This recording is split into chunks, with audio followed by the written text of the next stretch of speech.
Welcome to our YouTube channel learn to be smart. तो guys, इस video में हम जो टॉपिक के बारे में बात करने वाले हैं वो है रिबेट। हम चैप्टर कर रहे हैं जर्नल एंट्रीज और ये जर्नल एंट्रीज का लास्ट टॉपिक रिमेनिंग है। बस ये टॉपिक करने के बाद इस वीडियो के बाद हमारा जर्नल एंट्रीज वाला चैप्टर पूरा ख़त्म हो जाएगा। तो चलिए ज़्यादा टाइम वेस्ट ना करते हुए हम इस वीडियो को करते हैं स्टार्ट। देखो, रिबेट क्या होता है, पहले रिबेट का मतलब समझते हैं। तो रिबेट एक तरह का डिस्काउंट ही होता है, लेकिन वो डिस्काउंट नहीं होता। इसका क्या मतलब हुआ? मतलब डिस्काउंट होता है एक तरह का, लेकिन डिस्काउंट नहीं होता। हमने लास्ट वीडियोस में बात करी थी डिस्काउंट की, जिसमें हमने देखा था ट्रेड डिस्काउंट क्या होता है, कैश डिस्काउंट क्या होता है। तो गाइस, ट्रेड डिस्काउंट क्या होता है? अगर आप ज़्यादा क्वांटिटीज परचेज करते हो तब जो आपको डिस्काउंट मिलता है उसे हम बोलते हैं ट्रेड डिस्काउंट। कैश डिस्काउंट क्या होता है? अगर सेलर को आपसे जल्दी पैसा चाहिए तो वो आपको लालच देता है कि अगर आप मुझे अभी पैसा दे दोगे तो मैं आपको इतना % डिस्काउंट दे दूंगा, तो वो होता है कैश डिस्काउंट। वैसे ही रिबेट भी एक तरह का प्राइस रिडक्शन होता है, मतलब आपको प्राइस रिडक्शन मिल जाती है गुड्स से। किस फॉर्म में? अगर आपने जो गुड्स खरीदे या फिर जो आपने गुड्स बेचे, अगर वो गुड्स पुअर क्वालिटी के निकले, मतलब उन गुड्स की क्वालिटी खराब थी, तब रिबेट मिलता है। दूसरी बात, अगर goods not as per the specification है, मतलब कि आपने जिससे गुड्स खरीदे आपने उसको बताया था कि मुझे इस टाइप के गुड्स, आपने उसको स्पेसिफाई करके दिया था कि मुझे ऐसा गुड्स चाहिए, लेकिन जब आपने गुड्स लिया तो वो गुड्स आपके स्पेसिफिकेशन के अकॉर्डिंग नहीं थे, they were not as per your specification, तो आपको उस केस में प्राइस रिडक्शन मिल जाती है। तो उसको हम बोलते हैं रिबेट। तो रिबेट का मतलब समझ आया? मतलब कि प्राइस रिडक्शन मिलती है आपको अगर गुड्स पुअर क्वालिटी के होते हैं या फिर they were not as per the specification. अब हम बात करते हैं रिबेट की जर्नल एंट्रीज के बारे में।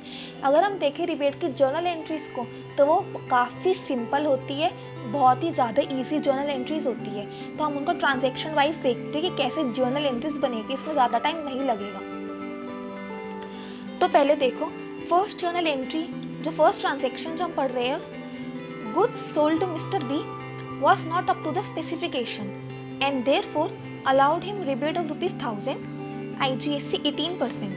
मतलब कि गुड्स हमने बी को बेचे थे, हमने सेल की थी बी को, और वो goods not as per the specification निकले, मतलब बी ने जो हमें स्पेसिफिकेशन दी थी उन स्पेसिफिकेशन के अकॉर्डिंग वो गुड्स नहीं थे, तो हमें उसको रिबेट देना पड़ा।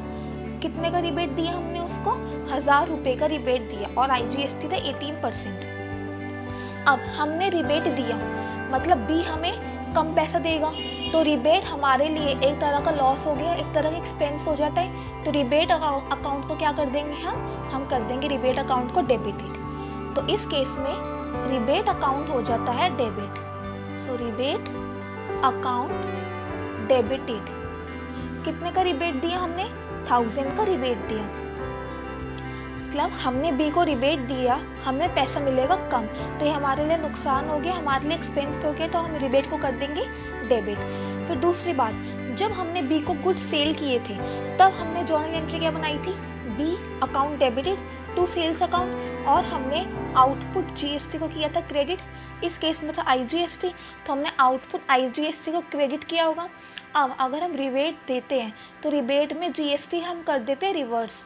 तो अगर हमने आउटपुट GST को उस टाइम क्रेडिट किया था, रिवर्सल के टाइम पे हम कर देंगे आउटपुट IGST को डेबिट। तो इधर हो जाएगा आउटपुट IGST अकाउंट भी डेबिट हो जाएगा, और IGST कितना है? 18%, तो 1000 का 18% कितना हो जाता है? तो अगर हम 1000 का 18% कैलकुलेट करते तो it comes out to be ₹180। और हमने रिबेट किसको दिया? बी को। सो टू बी, हमने जब बी को गुड सेल किया था तो हमने बी को किया था डेबिट, अब रिबेट दे रहे हैं तो बी हो जाएगा क्रेडिट। जर्नल एंट्री एकदम ऑपोजिट हो जाती है। हमने जब सेल्स की थी तो हमने बी को किया था डेबिट, तो जब हम रिबेट देते हैं तो हम बी को कर देंगे क्रेडिट।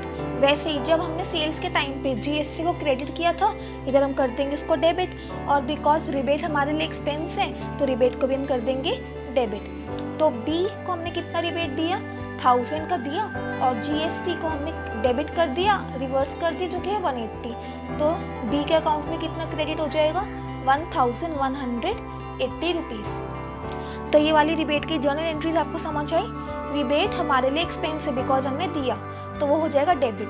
दूसरी बात, सेल्स के टाइम पे हमने IGST को क्रेडिट किया था, तो इस IGST को हम कर देते हैं रिवर्स, तो फिर हो जाएगा डेबिट और टू बी हो जाएगा क्रेडिट। वैसे ही नेक्स्ट ट्रांजेक्शन देखो, परचेजेस के टाइम पे रिबेट की जर्नल एंट्री कैसे बनती है। इसमें बोल रहे हैं goods were purchased from mister A were of poor quality and therefore he allowed rebate of ₹3000। मतलब हमने ए से गुड्स परचेज किए थे और वो गुड्स पुअर क्वालिटी के निकले, उनकी क्वालिटी बिल्कुल ख़राब निकली, ज़्यादा अच्छे गुड्स नहीं थे वो, तो हमें ए से रिबेट मिला, 3000 रुपये का हमें रिबेट मिला, और CGST और SGST था 9%। तो हम अपने हिसाब से सोच रहे हैं, हमें रिबेट मिला मतलब हमें कम पैसे देने हैं, तो ये हमारे लिए क्या हो गया, हमारे लिए एक तरह का रेवेन्यू हो गया, ये हमारे लिए प्रॉफिट हो गया, और रेवेन्यू और प्रॉफिट को हम क्या करते हैं, क्रेडिट। तो हम इस केस में रिबेट को कर देंगे क्रेडिट।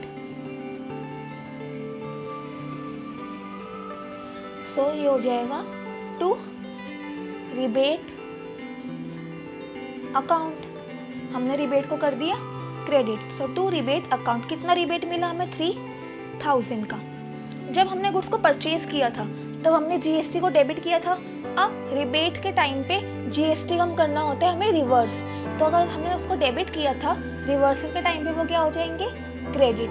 तो फिर हमारे से हमने इनपुट CGST को डेबिट किया होगा और हमने इनपुट SGST को डेबिट किया होगा। अब रिवर्सल के टाइम पे क्या हो जाएगा, हम इनपुट CGST को कर देंगे क्रेडिट और इनपुट SGST को भी हमें करना पड़ेगा क्रेडिट। सो ये क्या हो जाएगा, to input CGST account and to input SGST account. CGST और SGST 9%, तो 3000 का 9% कितना हो जाता है, 3000 का 9% होता है 270 रुपीज़। तो ये 270 इनपुट CGST हो गया, 270 इनपुट SGST हो गया। और हमें रिबेट किससे मिला है, ए से। जब हमने गुड्स को परचेज किया था तब हमने जर्नल एंट्री क्या बनाई थी, परचेजेस अकाउंट डेबिटेड टू ए, मतलब हमने ए को किया था क्रेडिट, अब हमें उसे रिबेट मिल रहा है तो ए हो जाएगा डेबिट। सो ये हो गया ए डेबिटेड कितने से, 3000 प्लस 270 प्लस 270, मतलब ये हो गया 3540 रुपीज़ से ए हो गया डेबिट। तो रिबेट की हमने दो जर्नल एंट्रीज देखी और इस टाइप का क्वेश्चन ही आता है रिबेट में, बहुत सिंपल क्वेश्चन है।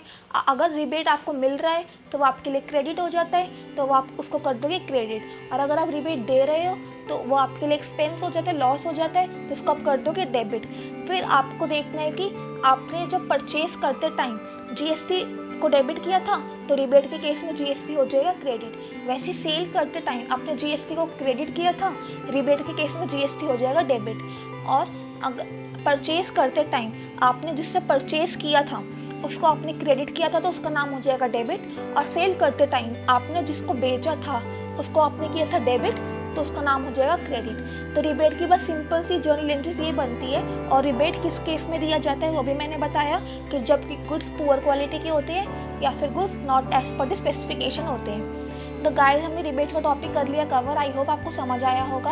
और इसी के साथ हमारा जर्नल एंट्रीज वाला चैप्टर भी खत्म होता है। अब आप ज़्यादा से ज़्यादा क्वेश्चन की प्रैक्टिस कीजिए, आप अपनी बुक से सारे क्वेश्चन की प्रैक्टिस कीजिए। आई होप आपको अब इस चैप्टर में कोई भी कंफ्यूजन नहीं होने वाली है। तो नेक्स्ट चैप्टर अब हम स्टार्ट करेंगे लेजर। तो इस वीडियो में हम रखते हैं इतना ही, नेक्स्ट वीडियो में हम लेजर के साथ मिलेंगे। तो guys till then stay happy, keep learning, bye bye.